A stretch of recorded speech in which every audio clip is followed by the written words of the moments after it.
Okay, so imagine you're in a dungeon, right? And you're facing a dragon, but instead of attacking you, it smiles and offers you a deal. Sounds pretty creepy, right? It does, and that's what makes green dragons so different from the other chromatic dragons. Yeah, they're not just about brute force. Exactly. They're masters of manipulation. They'd rather outsmart you than overpower you. I actually had an encounter with one in a tabletop RPG game once. Oh, really? Yeah, it was in an ancient forest, sunlight through the trees, birds singing. It felt idyllic at first, but then there was Okay. this feeling like we were being watched, like something was lurking in the shadows. Classic green dragon tactic, using the environment to unsettle their prey. We later found out that the pools of water we saw were actually illusions. The dragon was messing with our minds. They're experts at that. In fact, Mhm. there's this article on LitRPG Reads called What No One Tells You About Green Dragons in D&D. Oh yeah, by Paul Bello.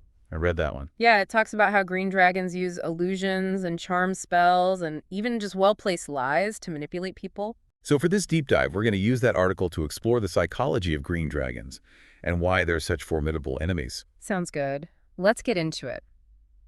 One of the things that makes them so dangerous is their patience. They can play the long game. Maybe. They're not interested in quick victories. They'll plan and scheme for years, even decades, to get what they want. So instead of just attacking, they're more likely to be manipulating things behind the scenes, using other people to achieve their goals. Exactly like master strategists, always thinking several steps ahead. In the game I mentioned, the Green Dragon was manipulating local bandits to raid villages. Creating chaos and instability. And then the dragon would swoop in and offer protection for a price, of course. A classic example of how they exploit situations to gain power and influence. And with their long lifespans, they could afford to wait for the perfect moment to make their move. The article also mentions that green dragons love to use blackmail. Of course, everyone loves a good blackmail plot. They gather secrets through their spies and informants, then use that information to get what they want. It's a classic tactic, putting people in a difficult position. Do they comply or risk exposure?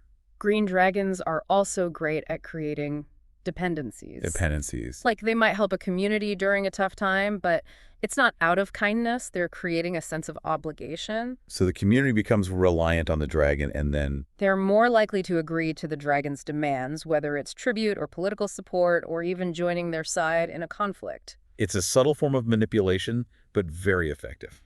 And let's not forget about their illusions. Green dragons can create illusions that affect all your senses. Really? Sight, sound, even smell. They can make you see things, hear voices, smell things that aren't really there. Wow, that would make anyone paranoid and distrustful. Exactly, which is what the dragon wants. It makes it easier to manipulate people when they doubt everything they see and hear. So it's not just about the illusions themselves, it's about the psychological effects they have. Green dragons are masters of psychological warfare. They know how to use fear and doubt to their advantage. It's starting to sound like green dragons are less about physical power and more about cunning and manipulation. You're getting a clearer picture. Now we've only just begun to scratch the surface, though. Yeah, there's so much more to discuss, like their lairs and their minions. And their long-term goals, all fascinating and terrifying stuff. Let's delve into those after a quick break. So we were talking about how green dragons use manipulation as a weapon. Right, but what about their lairs? Are they more than just a place to sleep? Yeah, definitely. Green dragon's lair is basically an extension of their cunning, like a carefully designed trap. Okay, I remember the LitRPG Reads article mentioned something called echoing chamber rooms.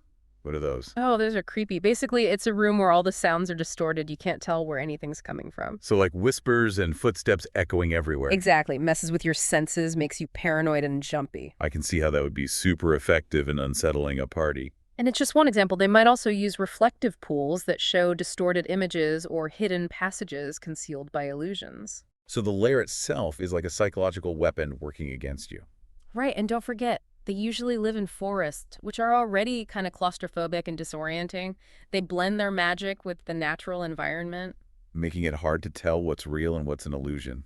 Yeah, and those reflective pools I mentioned, they're not just for admiring themselves. The reflections can be altered to show false images. Like what kind of false image? Oh, maybe you see your friends betraying you or a trusted ally turning into an enemy. That would definitely sow some discord and distrust. It's all part of their plan. Remember, they want to break you down mentally, make you question everything. So how do you even fight back against that?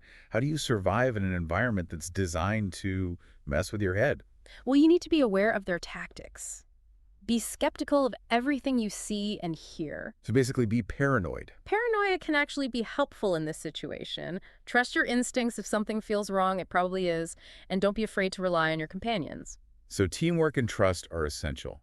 Absolutely. Green dragons love to isolate their enemies and turn them against each other. If you stay united, you're much stronger. The article also talked about how green dragons use minions.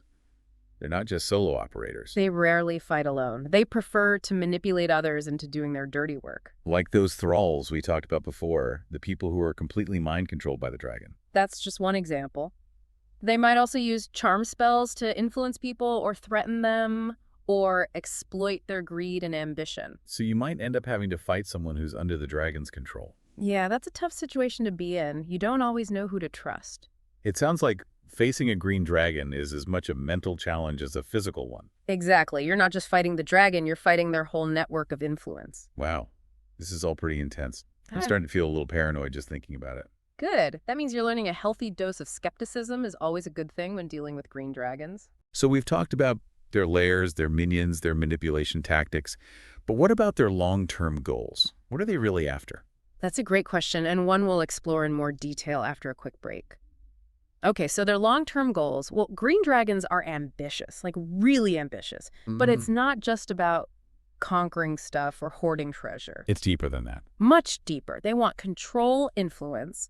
They want to shape the world to their liking. So like a puppet master pulling strings from the shadows. Exactly. They might start wars between kingdoms, not to take over themselves, but to weaken everyone and create chaos that they can exploit. So they could swoop in and be the savior or something. Or they might infiltrate a royal court, manipulate the king or queen from behind the scenes. That's scary. And their long lifespan allows them to think long-term. They can wait decades, even centuries, for their plans to unfold. The article talks about how they can even corrupt the environment itself as part of their schemes. Right. They might poison the land with their breath, twist plants and animals into monstrous forms. Blight crops create toxic swamps, even summon storms. It's like weaponizing nature itself. And it serves multiple purposes. It can protect their lair, create monstrous minions, disrupt trade routes, drive out rivals. So they're not just manipulators, they're also adapters shaping the world to fit their needs. And that makes them really tough to deal with. You're not just fighting one creature, you're fighting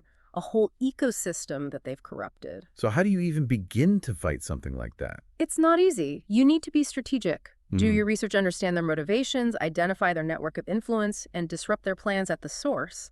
The article mentioned something about local myths and legends being important. How does that play into it?